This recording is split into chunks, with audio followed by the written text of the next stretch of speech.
सुप्रभात प्यारे बच्चों, हिंदी की कक्षा में आपका स्वागत है। आज हम हिंदी का पुनरावृत्ति कार्य यानी कि रिवीजन वर्क करेंगे। तो सभी बच्चे ध्यान से देखिए। फर्स्ट क्वेश्चन है विलोम शब्द। विलोम शब्द, सबसे पहले हम विलोम शब्द का अर्थ समझते हैं। किसी भी शब्द का विपरीत अर्थ बताने वाले शब्दों को विलोम शब्द कहा जाता है। जैसे अंधकार, अंधकार का विलोम क्या होगा बच्चों? अंधकार का विलोम होगा प्रकाश। अंधकार मतलब अंधेरा और प्रकाश मतलब उजाला। सेकंड है लघु। लघु मतलब छोटा, इसका विपरीत अर्थ होगा दीर्घ। दीर्घ मतलब बड़ा। आइए अब प्रश्न नंबर 2 समझते हैं। बहुवचन लिखिए। बहुवचन क्या होता है बच्चों? शब्द के जिस रूप से संख्या में एक से अधिक होने का बोध होता है उसे बहुवचन कहते हैं। जैसे घोड़ा एक वचन है, इसको हम बहुवचन में बदलेंगे तो हो जाएगा घोड़े। नंबर 2 शाखा मतलब एक शाखा, और इसका बहुवचन रूप हम लिखेंगे शाखाएं। प्रश्न नंबर 3 लिंग बदलो। लिंग बदलो क्या होता है बच्चों? लिंग की परिभाषा क्या होती है? शब्द के जिस रूप से पुरुष जाति या स्त्री जाति का बोध हो उसे लिंग कहते हैं। नंबर 1 बालक, इसका लिंग हम बदलेंगे। इसका लिंग क्या होगा? बालिका। बालक मतलब बालक है पुल्लिंग, और इसका जब हम लिंग चेंज करेंगे स्त्रीलिंग में तो ये बन जाएगा बालिका। सेकंड है शिष्य, इसका लिंग बदल के हम लिखेंगे शिष्या। शिष्य जो है पुल्लिंग शब्द है, और इसके बाद आका डंडा जब हम लगाएंगे तो ये स्त्रीलिंग यानी कि शिष्या बन जाएगा। प्रश्न 4 क्रिया शब्दों को रेखांकित करो। इसमें से आपको क्रिया शब्द छांटना है और उसके नीचे रेखा लगानी है, मतलब अंडरलाइन करनी है आपको। तो सबसे पहले हम समझते हैं कि क्रिया क्या होता है। जिन शब्दों से किसी कार्य के करने या होने का बोध हो उसे क्रिया कहते हैं।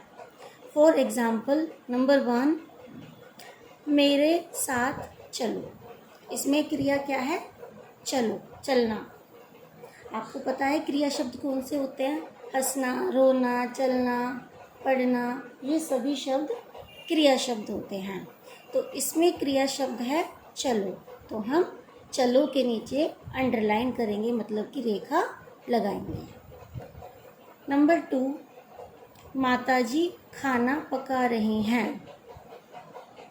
माताजी खाना पका रही हैं, तो इसमें खाना पकाना, खाना पका रही हैं, ये होगा हमारा क्रिया, क्योंकि वह क्या कार्य कर रही हैं? वह खाना पकाने का कार्य कर रही हैं। प्रश्न नंबर 5 निम्नलिखित के दो पर्यायवाची शब्द लिखो। वर्षा। सबसे पहले हम समझते हैं कि पर्यायवाची शब्द क्या होता है। समान अर्थ बताने वाले शब्दों को ही पर्यायवाची शब्द कहा जाता है। जैसे वर्षा, वर्षा का पर्यायवाची क्या होगा बच्चों? बारिश।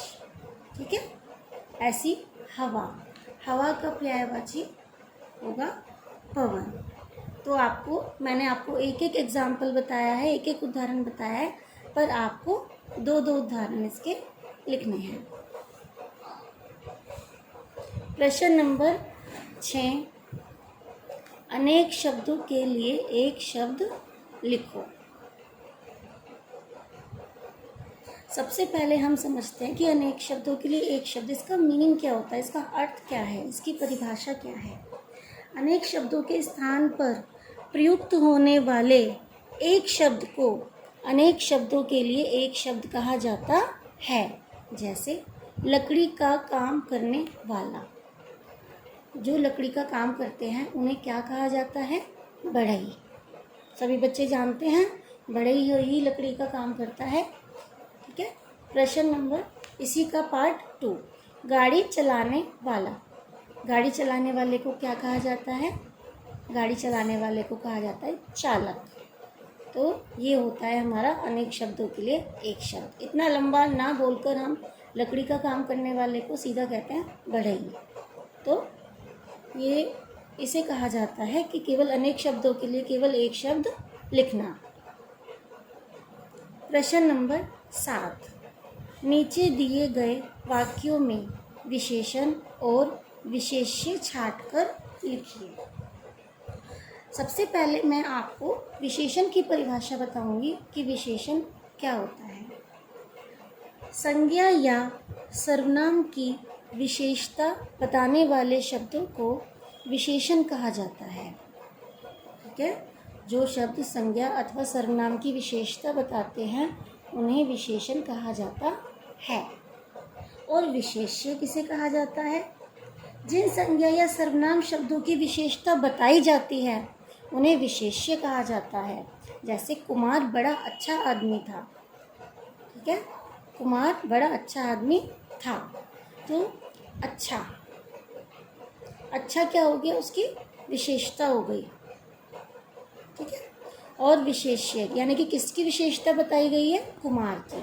तो कुमार क्या हो गया, विशेष्य हो गया। सभी बच्चों को समझ में आया कि विशेषण क्या होता है और विशेष्य क्या होता है। विशेषण मतलब जो हमें विशेषता है। ठीक है। और विशेष्य मतलब किसकी विशेषता बताई जा रही है, कुमार की विशेषता बताई जा रही है। तो सभी बच्चे इसका अभ्यास करेंगे और इसको अपनी नोटबुक में सुंदर सुंदर राइटिंग में करेंगे। ठीक है। अब हम आते हैं प्रश्न नंबर 8 पर। प्रश्न नंबर 8 है हमारा चित्र वर्णन। आपको एक चित्र दिखाई दे रहा है बच्चों, इसे देखकर आपको अपने शब्दों में कुछ वाक्य लिखने हैं। देखिए सबसे पहले आप इसमें देखिए आपको क्या दिखाई दे रहा है। सबसे पहले हम इसमें लिख सकते हैं कि यह एक पार्क का दृश्य है। ये एक गार्डन है, बागीचा है, पार्क है। ठीक है। और यहाँ पे क्या है, पार्क में रंग बिरंगे फूल खिले हैं। ठीक है। कुछ बच्चे फूलों को देख रहे हैं ना कुछ बच्चे फूलों को। तो आपको लिखना है जो जो चीज़ें आप इसमें देख रहे हैं आपको सभी वो नीचे अपने शब्दों में लिखनी है। पार्क में 2 लड़के बेंच पर बैठे हैं। देखिए पार्क में 2 बच्चे बेंच पर भी बैठे हैं। आसमान में क्या हो रहा है, आसमान में बादल छा रहे हैं। ठीक है। पार्क में एक छोटी सी झील है और झील में बत्तखें तैर रही हैं। उन्हें देखकर बच्चे भी बहुत प्रसन्न हो रहे हैं। प्रसन्न मतलब खुश हो रहे हैं। और पार्क में चारों ओर हरियाली ही हरियाली है। तो ये बच्चों ये होता है हमारा चित्र वर्णन। किसी भी चित्र को देखकर, ठीक है, उसका वर्णन करना, उसको अपने शब्दों में लिखना ही चित्र वर्णन कहलाता है। इसी तरह से आपके एग्ज़ाम में भी आपको एक चित्र दिया जाएगा, उसके विषय में आपको 6-7 लाइन्स लिखने के लिए आ सकती हैं।